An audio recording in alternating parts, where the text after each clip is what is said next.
ያገኘውን ሁሉ በሰይፍ የሚቀላና ንጹሐንን የሚያርድ የዘመኑ አስፈሪ ወንበዴና የሽፍቶች አለቃ ነበር።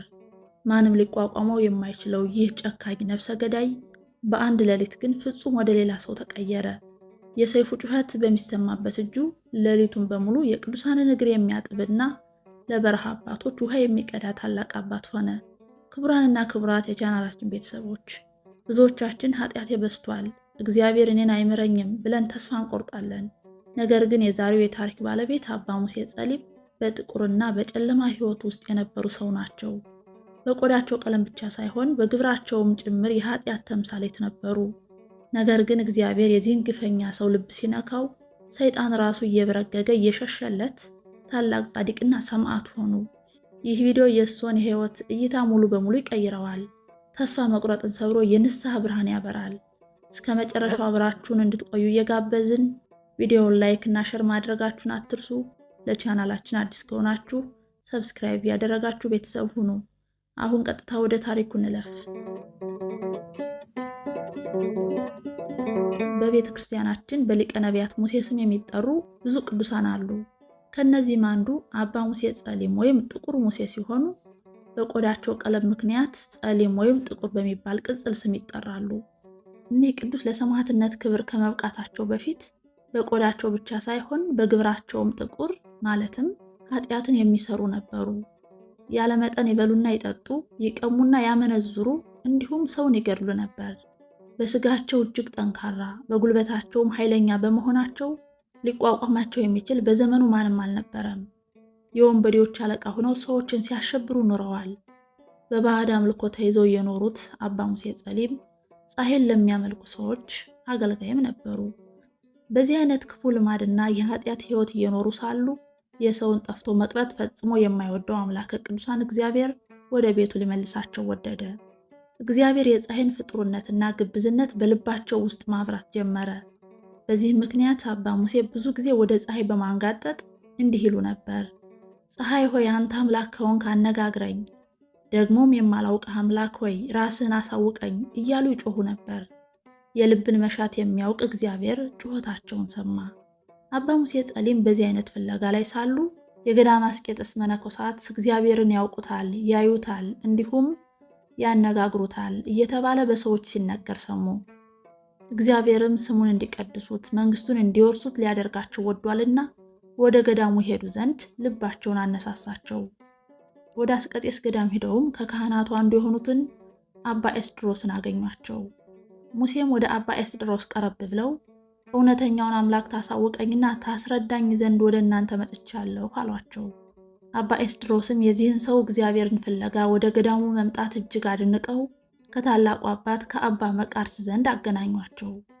አባ መቃርስም የክርስትና ሃይማኖትን በሚገባ አስተምረው በአብ በወልድ በመንፈስ ቅዱስ ስም አጠመቋቸው። ከዚህ በኋላ ታግሰህ የማስተምርህን ትምህርተ ወንጌል ከጠበቅ እግዚአብሔርን ታየዋለህ እያሉ በተስፋ ያጽናኗቸው ነበር። ከዓመታት በኋላ በልዩ ልዩ አይነት ፈተና ፈትነው አመነኮሷቸው።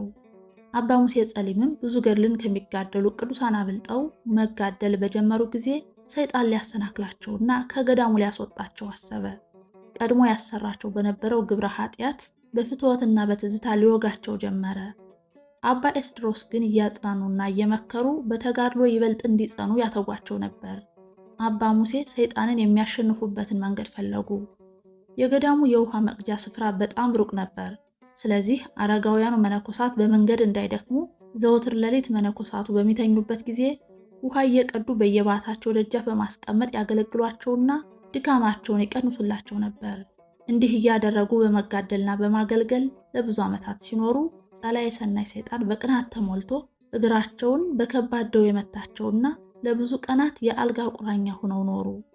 እሳቸውም በደዌ የሚፈታተናቸው ጥንተ ጠላት ሰይጣን መሆኑን ተረድተው ሰውነታቸው ደርቆ በእሳት የተቃጠለ እንጨት እስከሚመስል ድረስ ተጋድሏቸውን እጅግ አበዙ። እግዚአብሔርም ትዕግስታቸውን አይቶ ከደዌያቸው ፈወሳቸው። የሰይጣንንም ውጊያ ርቆ ጸጋውን አሳደረባቸው። ከዚህ በኋላ እሳቸው በሚኖሩበት ገዳም የተሰበሰቡ 500 የሚሆኑ ወንድሞች መነኮሳትን በአበምኔትነት እያስተዳደሩ ሳለ በማህበረ መነኮሳቱ ለቅስና ወይም ለክህነት ማዕረግ ተመረጡ። ሊሾሟቸው ወደ ቤተ መቅደሱ ባቀረቧቸው ጊዜ ግን ሊቀ ጳጳሱ የሙሴን ትሕትና ሊፈትኑት ያልፈቀዱ መስለው አረጋውያኑን ይህን ጠቋራ ለምን አመጣችሁብኝ? ከዚያ ውጡልኝ አሏቸው። አባ ሙሴ ይህን የስድብ ቃል ከሊቀ ጳጳሱ ሲሰሙ ቅንጣት ያህል አልተቆጡም። ይልቁንም ራሳቸውን እየገሰጹ መልክ የከፋ ጠቋራ ሆይ መልካም አደረጉብህ እያሉ በትህትና ከቤተ መቅደስ ወጡ። በሌላው ቀን ጽናታቸውንና ትዕግስታቸውን የተመለከቱት ሊቀ ጳጳሳቱ አስጠርተው በአንብሮተ እድ በቅድስና ማዕረግ ሾሟቸው። ሲሾሟቸውም ሙሴ ሆይ እንሆ በውስጥህም በውጭም ሁለንተናህ ነጭ ሆነ በሚል የደስታ ቃል ተናገሯቸው። እግዚአብሔር በአባ ሙሴ ላይ አድሮ ካደረጋቸው ታምራት መካከል ያለ ወቅቱ ዝናብ እንዲዘንብ ማድረጋቸው አንደኛው ነው። ከዕለታት አንድ ቀን በበዓታቸው ምንም ውሃ በሌለበት ቀን አረጋውያን በእንግድነት መጡባቸው። ውሃው የሚቀዳበት ቦታ በጣም ሩቅ ነበርና የሚያደርጉትን አጡ። እንግዶቹን ወደ በዓታቸው ካስገቡ በኋላም እግዚአብሔርን ውሃ ካልሰጠኝ ቅዱሳን አገልጋዮችህን ምን አጠጣቸዋለሁ እያሉ በጸሎት ይጠይቁት ጀመሩ።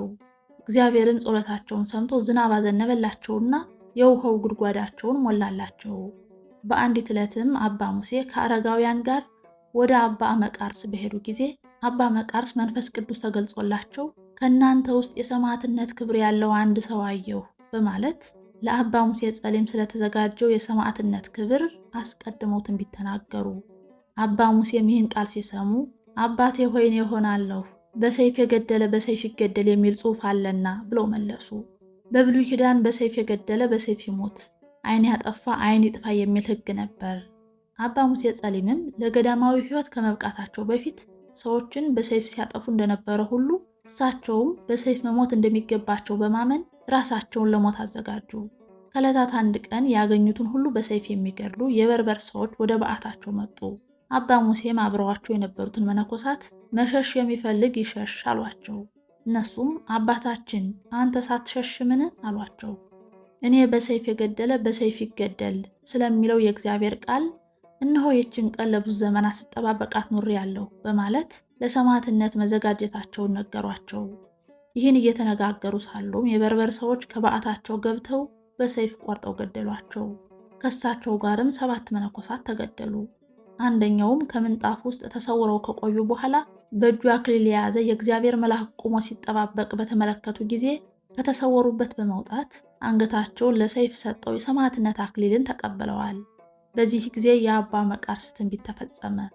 አባ ሙሴ ጸሊም በሰማዕትነት ያረፉት ሰኔ 24 ቀን ሲሆን ስጋቸውን በአስቄጥስ ገዳም ደርምስ በተባለ ቦታ እንደሚገኝና ከሱም ብዙ ድንቅና ታምራት እንደሚታዩ መጽሐፈ ስንክሳር ተጽፏል። በኃጢአት ምክንያት ከእግዚአብሔር እቅፍ ርቀን የምንኖር ሁሉ ከሃዲና ነፍሰ ገዳይ ቀመኛና ዘማዊ የነበረውን ሰው ወደ እግዚአብሔርና ወደ ገቢረ ጽድቅ በመለወጥ ደግ አባት፣ መምህር፣ የሚያጽናናና ስርዓትን የሚሰራ ካህን እንዲሁም ሰማዕት ያደረጋቸውን የንስሐን ኃይል ልናስተውል ይገባል። በተጨማሪም በሁሉም አብያተ ክርስቲያናት ዘንድ ስሙ ለዘላለሙ እንዲጠራ ያደረገችውን ይህችን የንስሐ መንገድ ተከትለን ዛሬውኑ በንስሐ ልንመለስ ይገባል። አምላካችን እግዚአብሔር እስከ ሺህ ትውልድ ድረስ ቸርነትን የሚጠብቅ አበሳና መተላለፍን ኃጢአትን ይቅር የሚል አምላክ ነውና ኃጢአታችንን ይቅር ይለን ዘንድ ዘውትር እንማጸነው። ለእግዚአብሔር ምስጋና ይሁን። እኛም በአባ ሙሴ ጸሊምና በሰማዕታት ሁሉ ጸሎት ይማረን፣ በረከታቸው ከኛ ጋር ትኑር ለዘላለሙ አሜን። ክቡራን ተመልካቾቻችን ቪዲዮውን ከወደዳችሁት ላይክ እና ሼር ማድረጋችሁን አትርሱ። ለቻናላችን አዲስ ከሆናችሁ ሰብስክራይብ ያደረጋችሁ ቤተሰብ ሁኑ። በቀጣይ በሌላ ርዕስ እስከምንገናኝ ድረስ ሰላም እግዚአብሔር ከሁላችን ጋር ይሁን።